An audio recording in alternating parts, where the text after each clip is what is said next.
afternoon, I'm Mai Rodriguez. Today on Newsfeed at noon, Kanlaon Volcano erupts, spewing an ash plume 4,000 meters high. King Charles and Queen Camilla arrive in Italy for a 4-day state visit. Filipino tennis sensation Alex Eala reaches a new career high in world rankings. And Ethan Hunt is back. We'll give you a look at the trailer for Mission Impossible: The Final Reckoning. We begin with the headlines this morning, starting off with an explosive eruption at Kanlaon Volcano in Negros Island. It lasted about an hour, with Kanlaon sending a massive ash plume 4,000 meters into the sky. The Office of Civil Defense says at least 6 villages in Negros Occidental are affected by ashfall. Kanlaon has been under alert level 3 since December, indicating elevated volcanic activity. More than 8,000 people remain in evacuation centers. The last eruption was back in December last year. A devastating earthquake in Myanmar and Thailand triggered renewed talks about the so-called big one here in the Philippines. Today, officials in Quezon City are holding another earthquake preparedness summit. Paolo Barcelon joins us from there. Hi, Paolo, how are you? What's happening? Good afternoon, Mai. The ongoing summit behind me features government, science agencies, private organizations, and representatives of local disaster offices aiming to consolidate efforts in preparing for the expected big one, or a magnitude 7.2 earthquake, which may hit Metro Manila and neighboring areas. Civil Defense Chief Ariel Nepomuceno says earthquake summits like these help in ensuring that disaster preparedness plans are in effect and not just archival documents in libraries. One of the focal points in today's summit, Mai, is how neighboring regions can assist Metro Manila in the event of an earthquake, as well as ensuring local funds for disasters are used properly.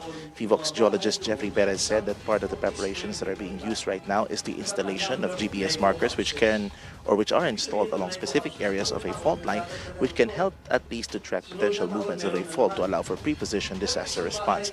The Office of Civil Defense is also requesting Congress for automatic allocations of funds from the country's GDP to be allocated for disaster response. Paolo, do we have data on how local governments are using their disaster funds? How much are they allocating for this, especially in responding to earthquakes and other disasters? Well, according to the DILG representative who spoke earlier, 5% of a city or a town's internal revenue allotment should be allocated for disaster use. Of that, 70% should be allocated for capital outlay, meaning these are investments for disaster equipment, for mobility, for facilities building, and the other 30% should be used for capacity expansion. Now, based on the DILG's data, around 73 to 74% of the budgets of local governments across the country are being used for disaster response purposes, and the unallocated funds are returned to the National Treasury. Thank you, Paolo Barcelon, reporting to us live from that earthquake preparedness summit happening in Quezon City. House lawmakers resume their investigation into the spread of fake news. Among those in attendance are representatives from Meta, the company that runs social media platform Facebook. Joining us live from the Batasang Pambansa is Zandro Achona. Zandro, did Meta discuss their ways on how to curb misinformation? Yes, the three committees, Meta shared with the three committees how they take down posts and even accounts that share misinformation.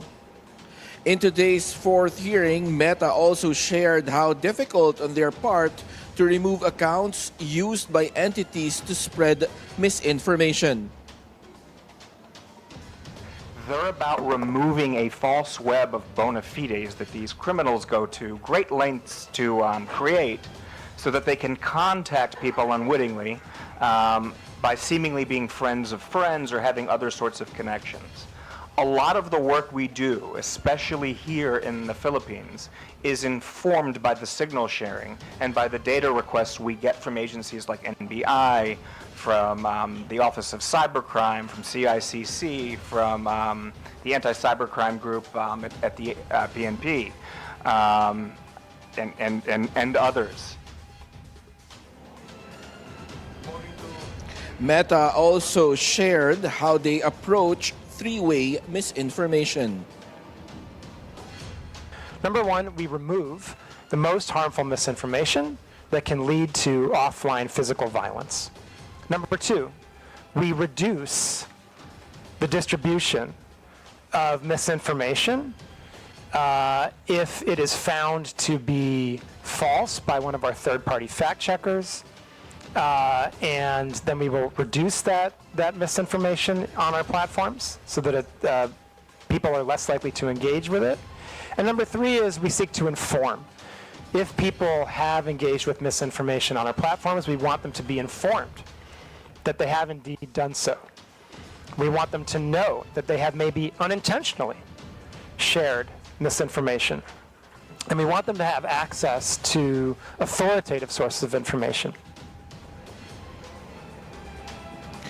Mai, outside the Batasan complex, Mai and Muna held a protest action to hold what they call agents and enablers accountable for the rampant red tagging and proliferation of fake news. They call in urgency on having legislative measures to penalize red tagging and disinformation.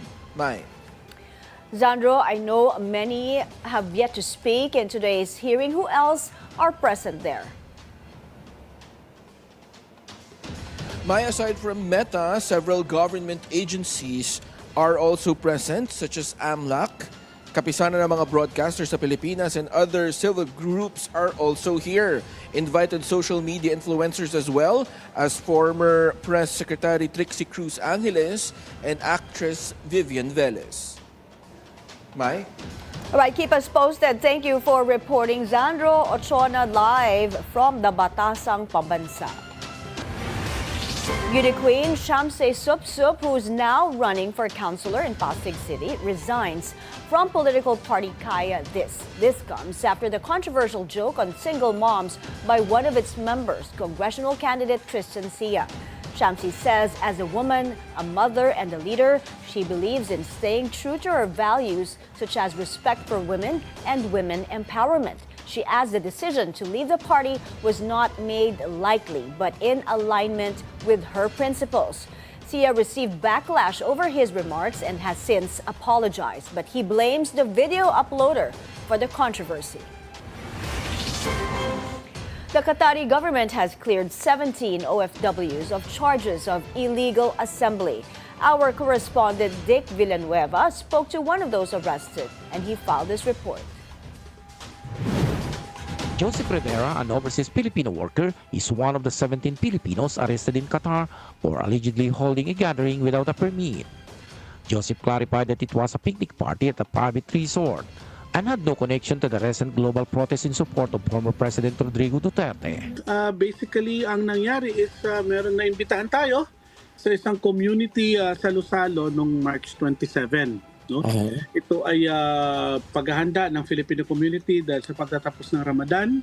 Ito ay ginanap sa isang pribadong resort kung saan sinorse out ng ating mga kaibigang community leaders dito. At dito ay nagkaroon ng, kumbaga nakahanap kasi tayo ng murang venue, no? Na merong beach resort, na meron ng facilities, nasa 20 real lang ang entrance. No?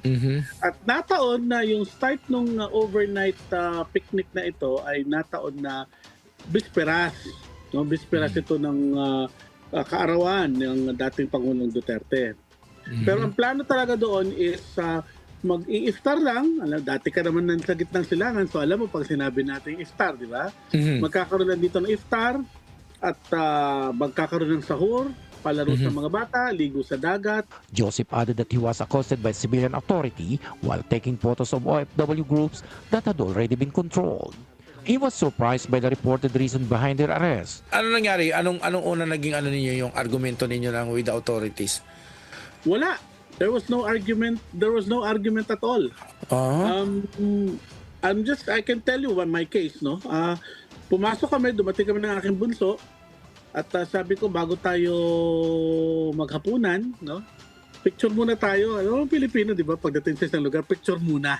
Kasi gusto ko ipakita kay Mrs. na napakaganda ng lugar, sunod ka. So, pinicturean ko yung barbecue area, yung beach, mga kabana, mga tent, may malaking kabana. Subalit sa sinamang palad, eto na. Yung huling litratong kinuha ko, may nahagip na pala akong mga Arabong otoridad na naka-civilian clothes. Ang layo ko siguro nasa mga 20 hanggang 30 metros eh. Pero nilapitan na nila ako at sinabi, ba't mo kami kinukuha ng litrato? Kinuha na yung telepono ko at yun na yun. Joseph expressed gratitude to the embassy for providing being a lawyer and for the swift justice process in Qatar. Hindi ba kayo tinawagan ng OWA? Hindi ba kayo tinawagan ng DMW? Ganon na... Paano po lang kami tatawagin? Nasa loob po, wala pong incoming Ayun, call. Ops. So, meaning- naman po sila. Mga taga-embassy ang nagano. Yes. In fact, yung unang dalaw po, dumating po ang ating kagalang-galang na labor attaché, ang ating legal attaché, ang ating vice consul at 3 pa akong mga opisyal na embahada. Rivera also made a plea to those spreading false information, saying it only makes the issue worse. Mayroon ba kayong mga banner na dala na mga picture ng Wala. ano? Wala. Maski na isang banderita o isang banner na nagsasuggest sa dating Pangulo o kahit sino mang politiko ay wala po.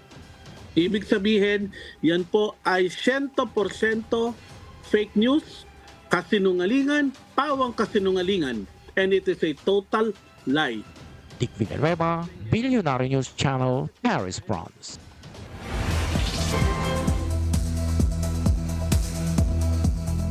U.S. President Donald Trump's trade war escalating as he threatens to increase tariffs on China. Trump says he will impose another 50% duty on U.S. imports from China if Beijing does not withdraw by Wednesday the 34% tariffs it had placed on U.S. products. Trump made that statement during a bilateral meeting with Israeli Prime Minister Benjamin Netanyahu at the White House. Netanyahu has promised Trump Israel will work to reduce its trade surplus with the U.S., which stood at $7.4 billion last year. We will eliminate the trade deficit with the United States. We intend to do it very quickly. We think it's the right thing to do. And we're going to also eliminate trade barriers, a variety of trade barriers that have been put up unnecessarily. And I think Israel can serve as a model for many countries who ought to do the same. I recognize the position of the United States. It says, we're allowing other countries to put tariffs on us, but we don't put tariffs on them. And, I'm a free trade champion, and free trade has to be fair trade. The U.S. can still turn things around. That statement from billionaire Richard Branson as the global trade war set off by President Trump's reciprocal tariffs escalates. Branson also warning the Trump administration must act now or America will face ruin for years to come. Trump's tariffs have rattled markets around the world. Japan's Emperor Naruhito pays respects to soldiers who fell in one of the Second World War's fiercest battles. The emperor and his wife, Empress Masako, laid flowers at memorial sites during their first trip to Iwo Jima. The 5-week battle for the island in 1945 is thought to have claimed over 25,000 lives, the majority of them Japanese. Japanese troops defended the island using tunnels and caves. King Charles and his wife, Queen Camilla, are now in Italy for a 4-day state visit. Their jam-packed agenda includes audiences with the country's president, prime minister, and parliament. The royals were also supposed to meet Pope Francis at the Vatican, but their visit was postponed as the pontiff recovers from a serious case of pneumonia. Meanwhile, the trip to Italy coincides with the 20th wedding anniversary of the royal couple. And to mark the occasion, they released portrait photos taken at the British ambassador's residence in Rome. We're taking a break. Still ahead, the White House opens its doors to 2024 World Series champs, the Los Angeles Dodgers. That and more when Newsfeed at noon returns.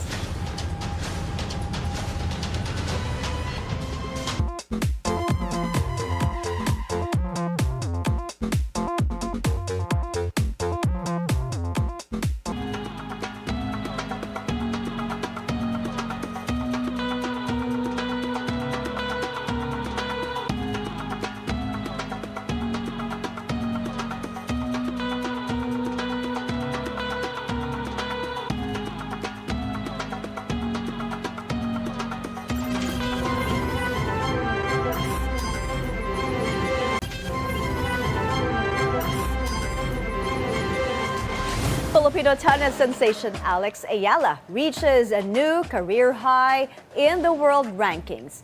The lefty 19-year-old jumped 2 spots to number 73. She is already the first Filipino to breach the top 100 list.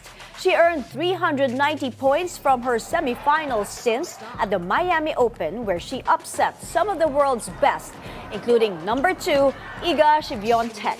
Alex will next play at the Oeiras Ladies Open in Portugal starting next week, and 3 separate WTA 1000 tournaments from April 21 to May 18. From one tennis sensation to another, as Billie Jean King gets a star on the Hollywood Walk of Fame in Los Angeles. King, who was also a women's rights activist, is the first woman in the Walk of Fame's new sports entertainment category, and she hopes she won't be the last. What's going to happen is girls are going to start dreaming about having this honor. That's what's going to happen. Because today will be like a starting point, a catalyst to get others to have the dream of also having a star on the Walk of Fame. I know it's going to happen.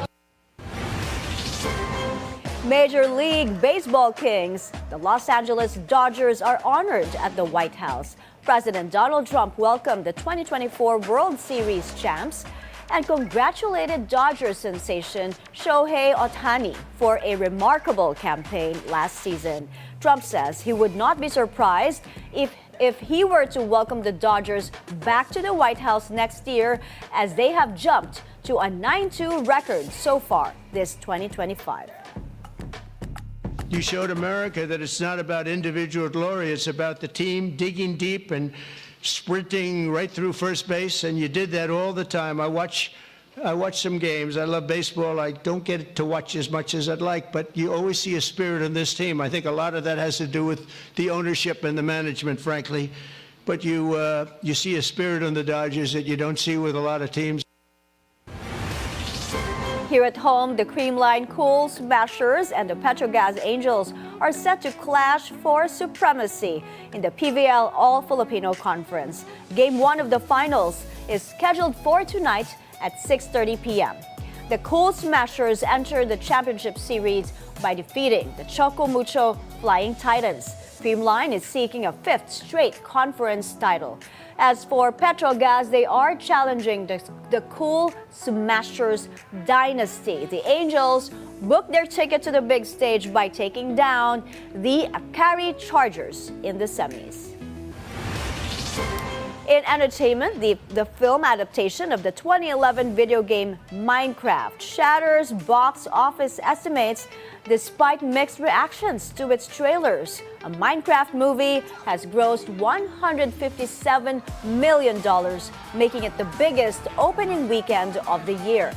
It beats the $88.5 million opening weekend of Captain America: Brave New World.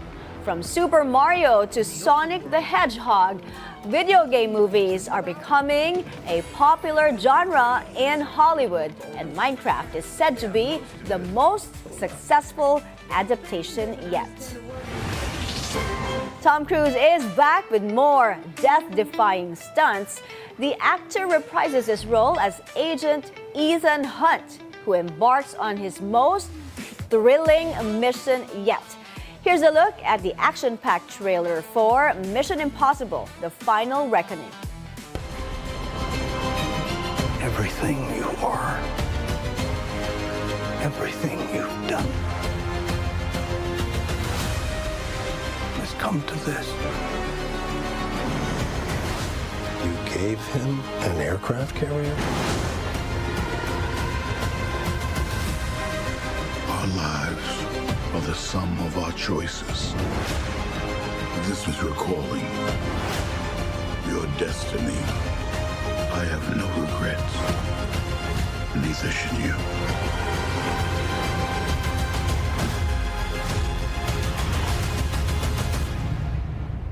I need you to trust me.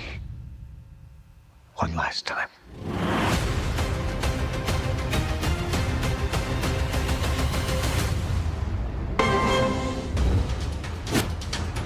Still to come, nearly 200 dogs and their owners compete in an obstacle race in Dubai. We'll give you a look after the break. Stay with us.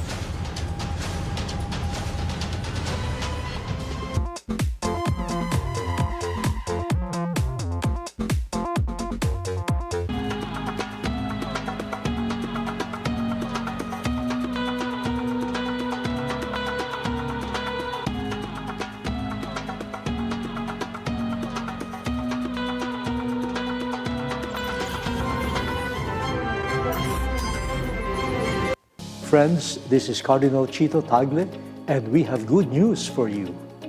The Word Exposed now airs on Bilyonario News Channel. That's Channel 31 on Free TV and Channel 24 on Cignal. Join us every Sunday at 7 o'clock in the morning to 8 o'clock in the morning, and at 3 o'clock in the afternoon to 4 o'clock in the afternoon. Thank you, and God bless you.